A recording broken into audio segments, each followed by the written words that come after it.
Baik, Assalamualaikum warahmatullahi wabarakatuh. Berjumpa kembali dengan saya Supriani dalam Diklat Pengembangan Soal AKM Jenjang SMP. Pada pertemuan kita yang keempat kali ini, kita akan membahas bagaimana pengembangan soal literasi numerasi. Oke Bapak Ibu, seperti sudah kita pelajari kemarin di pertemuan kedua bahwa kisi-kisi soal numerasi ini seperti ini. Kemudian ada aspek pengetahuan, penerapan dan penalarannya. Oke Bapak Ibu, ini adalah contoh kompetensi kelas 8. Ada domainnya mengenai bilangan, subdomainnya itu representasi, sifat urutan, dan operasi. Kemudian geometri dan pengukuran ada bangun dan geometri, kemudian pengukuran. Aljabar sendiri ada persamaan dan ketidaksamaan, pola bilangan, relasi dan fungsi, rasio dan proporsi, data dan ketidakpastian. Itu terdiri dari data dan representasinya, kemudian ketidakpastian. Jadi ini contoh kompetensi numerasi untuk kelas 8. Kita ambil yang kelas 8 saja Bapak Ibu ya. Untuk bangun geometri itu memahami sifat-sifat bangun datar dan hubungan antar bangun datar serta dapat menggunakan teorema Pythagoras. Kemudian menghitung volume bangun ruang dan luas permukaan, balok, kubus, prisma, segitiga, tabung, dan bentuk kompositnya. Kemudian untuk pengukuran kelas 8 ini tidak ada. Untuk persamaan dan pertidaksamaan itu menyelesaikan persamaan linier satu variabel atau sistem persamaan linier dua variabel. Untuk relasi dan fungsi termasuk pola bilangan, yaitu memahami pola dan barisan bilangan dan konfigurasi objek, memahami fungsi linier dan grafiknya, serta sifat-sifatnya. Kemudian rasio dan proporsi, memecahkan masalah aritmatika sosial terkait dengan rasio dan presentasi. Kemudian untuk data dan representasinya, itu ada menentukan dan menggunakan min, median, dan modus. Pada ketidakpastian dan peluang, menghitung peluang kejadian sederhana. Jadi ini contoh kisi-kisi soal numerasi Bapak Ibu. Jadi contohnya, temanya ini adalah promo akhir tahun. Kemudian kontennya atau domain dan kontennya itu data dan ketidakpastian. Subdomainnya adalah data dan representasinya. Konteksnya adalah sosial budaya. Kompetensinya adalah membaca atau memetik informasi dari data yang disajikan dalam bentuk tabel, diagram batang, dan diagram lingkaran, pula cara pengumpulan data dan cara penyajiannya. Proses kognitifnya adalah penalaran. Indikator soalnya ada 4. Yang pertama, disajikan data, siswa dapat menentukan harga sesuai diskon tambahan 20% dengan tepat. Bentuk soalnya itu isian.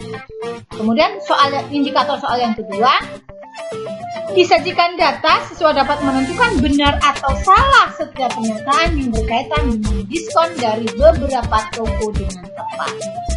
Itu benar, salah bentuk soalnya. Disajikan data, siswa dapat menentukan urutan nilai diskon dari yang terbesar ke yang terkecil dengan tepat. Itu menjodohkan soalnya. Kemudian disajikan data, siswa dapat menentukan pilihan iya atau tidak berdasarkan ilustrasi, kemudian memberikan alasan yang tepat. Itu bentuk soalnya adalah kombinasi. Kombinasi dari pilihan, kemudian dia akan mengisi alasannya. Oke. Jadi ini numerasi kalau dimasukkan ke dalam tabel kisi-kisinya seperti ini. Ini untuk soal nomor 1 sampai 4. Ini contoh soal. Soal nomor 1 sampai 4 berkaitan dengan ilustrasi berikut. Promo akhir tahun. Oke. Jadi soal pertama ketikan jawabanmu berdasarkan ilustrasi di atas. Jika ibu membeli di tas di toko A seharga 200.000, harga yang harus dibayar adalah berapa? Jadi pedoman penskoran yang kita buat nih, jawaban yang benar kan adalah 80.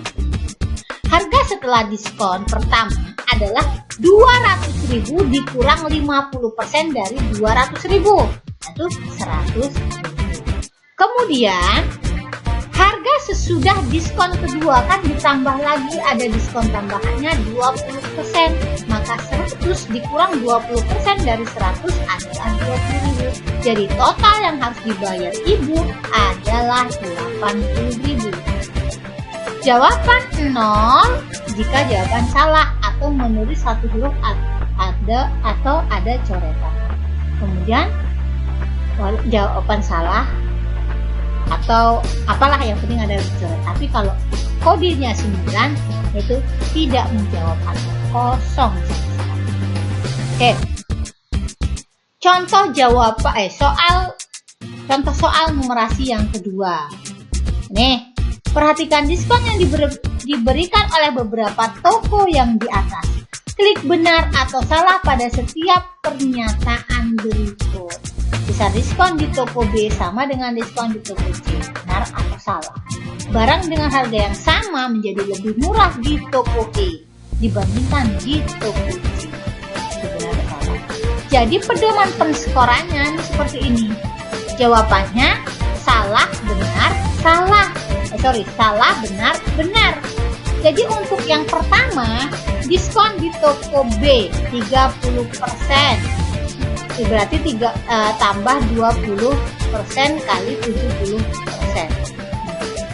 Oke, jadi total diskonnya itu ada 44%. Diskon di toko C 40% ditambah lagi 10% dari sisanya, berarti 40% kali 10% dikali 60% sama dengan 40 ditambah 6%, 46%. Apa katanya? Diskon toko B sama dengan toko C. Salah. B-nya 44, C-nya 4. Berarti salah. Kemudian bagian B.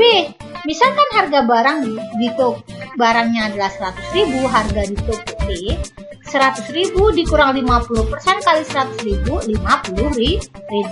Harga toko C 100.000 dikurang 46, karena tadi sudah kita hitung nih, 46 kali 100.000, 46.000, jadi 54.000. Jadi di toko E tadi kan dikurang 50% saja langsung, berarti dia adalah 50.000. Sementara di toko di toko C dengan harga awal sama adalah 54.000. Jadi harga di toko E lebih murah jadinya setelah didiskon.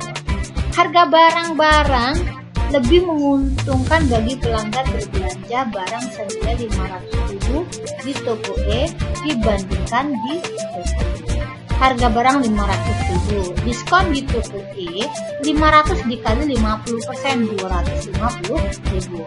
Kalau di toko B 50% dikali 44, 220.000. Jadi siapa diskon yang lebih besar? Di toko E lebih besar. Jadi benar. Kemudian jawaban salah